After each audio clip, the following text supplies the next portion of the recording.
transatlántico y dio nacimiento a la revolución industrial y logró que Inglaterra se convirtiera en la mayor potencia económica de la época.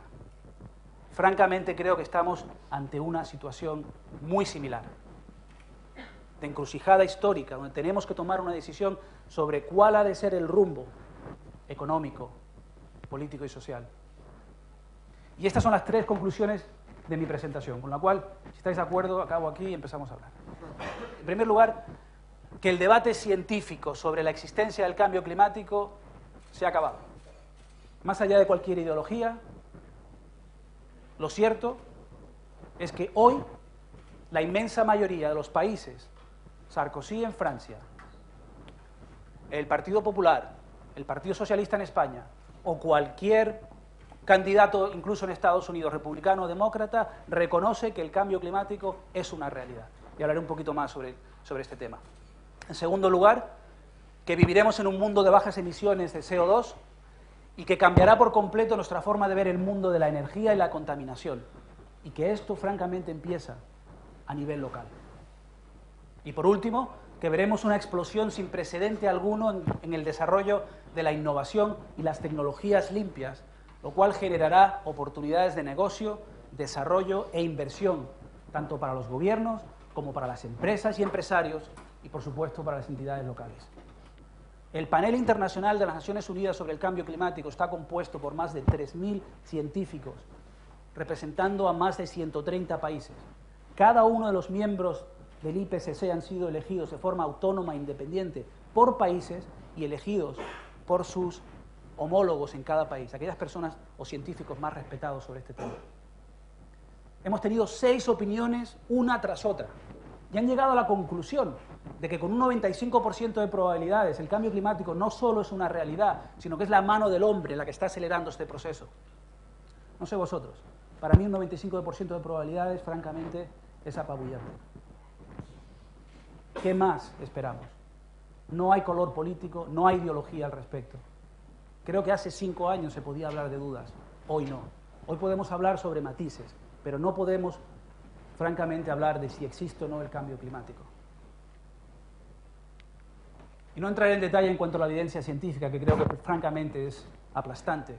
Pero sí es cierto, como veis aquí, por un lado tenemos el nivel de concentración de emisiones de diferentes contaminantes, gases contaminantes, y por otro lado tenemos el tema de los últimos 2000 años de la historia. Y existe una correlación directa entre el nacimiento o el desarrollo de la revolución industrial, la capacidad del hombre de generar toneladas y toneladas y millones de toneladas de emisiones y volcarlas al medio ambiente, y la concentración de las mismas en el medio ambiente. Y por supuesto existe también una correlación directa entre la concentración de gases en la atmósfera y el aumento de las temperaturas, que como podéis ver aquí, en los últimos años ha sido francamente alarmante. De hecho, los 10 años más calurosos en la historia de la humanidad se han registrado en los últimos 20 años. Creo francamente que no es ninguna casualidad. Podría pasar aquí 20 o 30 minutos más hablando de la evidencia científica, y reconozco que no soy un científico ni un experto en este tema, pero sí sé dónde encontrar la información de absoluta confianza y de rigor, y desde luego concluyo, en mi opinión, que el debate ha acabado. Y eso francamente creo que es importante aclararlo, porque de cara al futuro viviremos en un mundo de bajas emisiones.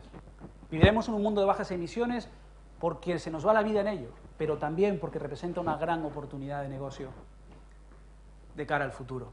Pues esto que veis aquí es la cantidad de dinero que se ha invertido a nivel mundial en energías limpias en los últimos 7 años. En el 2004, como podéis ver aquí, la inversión mundial era de 54.000 millones de dólares. En el 2004. En el 2011 sobrepasó los 260.000 millones de dólares, de 54 a 260.000. Las proyecciones son que en el año, a finales de este año, el 2012, superaremos los 300.000 millones de dólares en inversión en energías limpias a nivel mundial.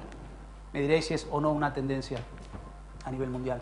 Lo mismo podemos decir de las entidades multilaterales. Lo que veis aquí es el tamaño del portafolio de inversiones de las entidades multilaterales, como son el Fondo Monetario Internacional, el Banco Mundial, el Banco Europeo de Desarrollo, y cuál ha sido el comportamiento de cara al futuro.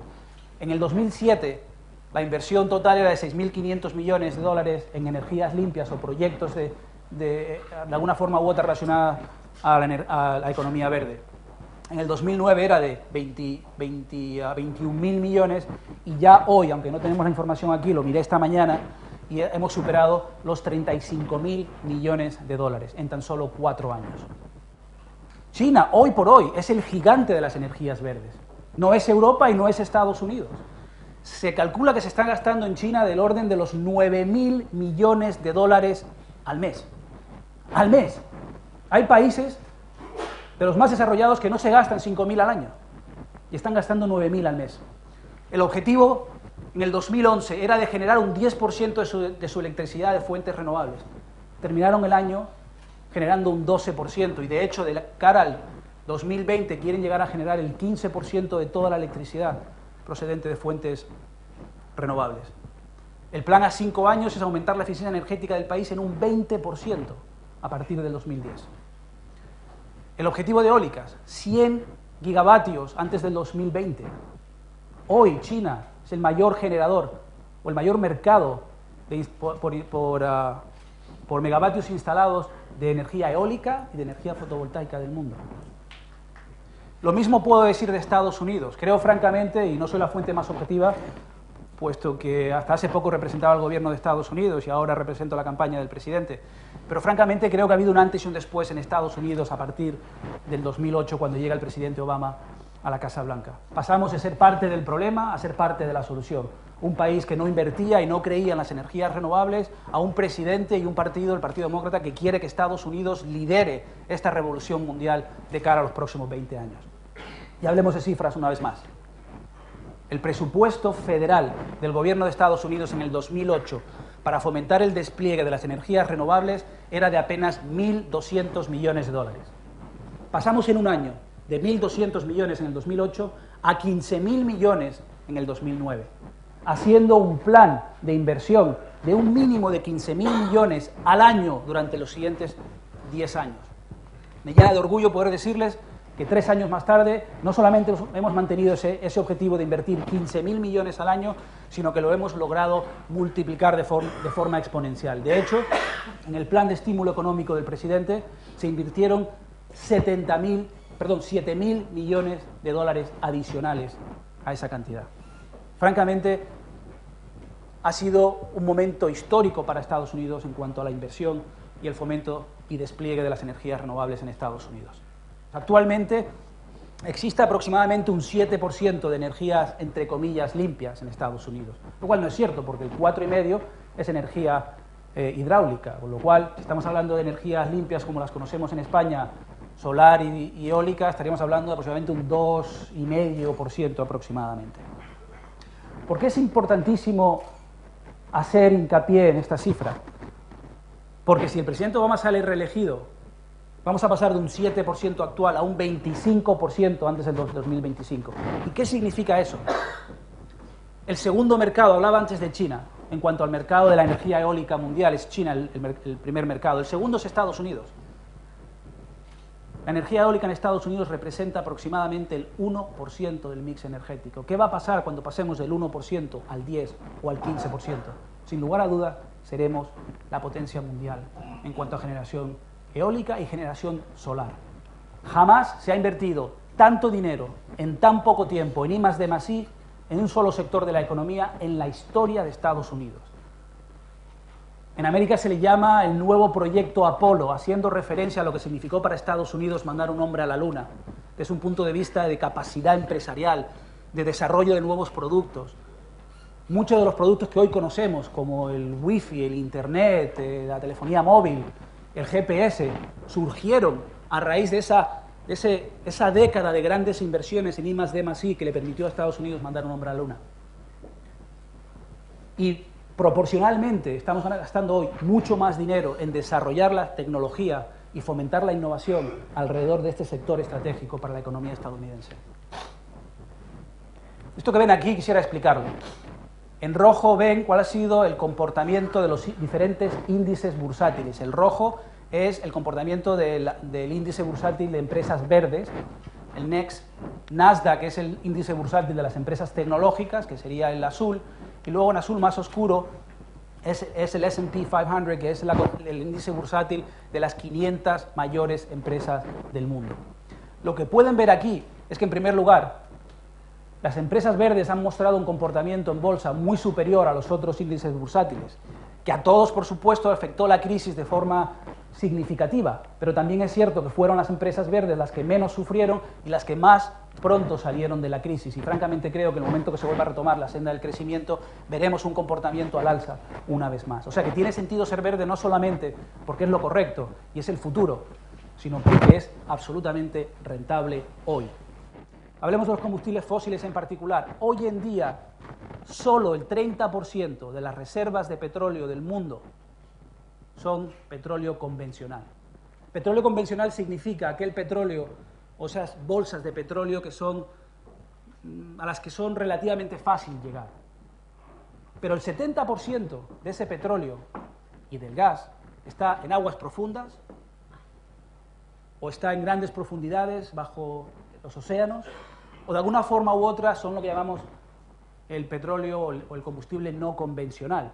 Y veis los precios. Obviamente cuesta mucho más sacar petróleo a 1500 metros de profundidad que de lo que te puede costar sacarlo a 20 o 30 metros de la superficie. Por consiguiente, todos están de acuerdo en que esto pondrá una presión enorme para que sigan aumentando los precios del petróleo de cara al futuro.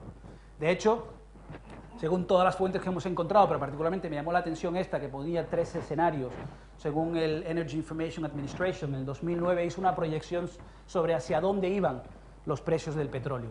Vemos 3 escenarios. El escenario más agresivo pone al barril de petróleo aproximadamente en $200 el barril. Lo probable es que esté alrededor de entre 100 y 150, según todas las proyecciones. Y luego tenemos los más conservadores que dicen que puede mantenerse en $50 el petróleo. Lo que es cierto es que jamás volveremos a ver un barril de petróleo a 15, 18, 20, 30, 40 o $50. Y que desde luego eso va a cambiar por completo el panorama de las energías renovables de cara al futuro.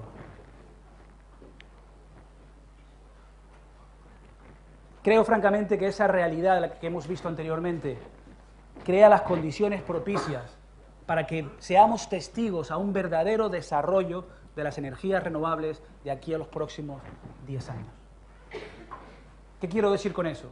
Francamente, estamos ante un momento histórico para la humanidad, donde la innovación va a ser la clave que nos permita dar respuesta a esos retos que mencionaba al principio y que van a afectar a la sociedad, a los países, a las comunidades y a todas las personas que habitan en la Tierra. Esto que veis aquí es la competitividad de las energías limpias. La fotovoltaica se descubre aproximadamente en 1975 en Estados Unidos y podéis ver aquí cuál ha sido el comportamiento de los precios durante los últimos 40, 50 años. Ha ido a la baja, sin lugar a duda, de los paneles solares. Esto que veis aquí es, hoy en el 2010, cuesta aproximadamente $3.10 el vatio de placa fotovoltaica solar. Y veis aquí qué porcentaje de ese precio es la placa fotovoltaica en sí, aproximadamente un 80 de los $3. Pero quiero que veáis cuál va a ser el comportamiento de cara al futuro. Se va a convertir en un commodity. Cada vez, a medida que estos mercados alcancen su apogeo, su desarrollo, será mucho más barato y más fácil también producir grandes cantidades que abaratan los precios, que mejoran la eficiencia y que hacen que este producto sea mucho más competitivo de cara al futuro. Donde aquí en el 2020, por ejemplo, ya vemos donde la ingeniería, la parte de ingeniería, la parte de construcción, lo que te cuesta el convertidor y luego ya la placa, prácticamente son costes muy iguales. Lo mismo ha pasado con el coste de la batería de litio. Veis aquí también en 1999, prácticamente cuando aparece cuando desarrollamos la capacidad tecnológica de almacenar energía, y qué ha pasado hasta hoy, ha ido en una caída libre el tema de los precios. Lo mismo puedo decir de los precios históricos de las bombillas LED. En 1970, que te costaba aproximadamente $100 producir lumen, que es la medida de luminosidad de las bombillas LED, y veamos lo que ha pasado al 2010. Se han desplomado los precios y todo hace pensar que en los próximos 10 años aumentará de forma muy acelerada y exponencial. Y quiero concluir en cuanto al papel y el rol que va a jugar la innovación como solución a estos retos. Un pendrive que tengo yo aquí hoy, en el que traigo mi presentación, de 5 gigabytes, cuesta $5 aproximadamente hoy en el mercado. Hace 10 años costaba $5.000. Hace 25 años costaba 120 millones de dólares. Cuando vi estas cifras, me llamó mucho la atención el hecho de que yo empecé la universidad en 1989, si mal no recuerdo. En ese momento estudié en una universidad con muchos recursos, la Universidad de Boston. Y mirando las cifras, resulta que la Universidad de Boston tenía instalado en capacidad informática en 1989 mucho más que casi la mayoría de las universidades norteamericanas. Hoy, en cualquier móvil que tenéis vosotros, hay aproximadamente 500 veces más capacidad informática de lo que existía en la Universidad de Boston en 1989. La innovación genera competitividad y baja los precios. De cara al futuro podemos predecir que ese comportamiento es absolutamente aplicable a las energías renovables y las tecnologías limpias.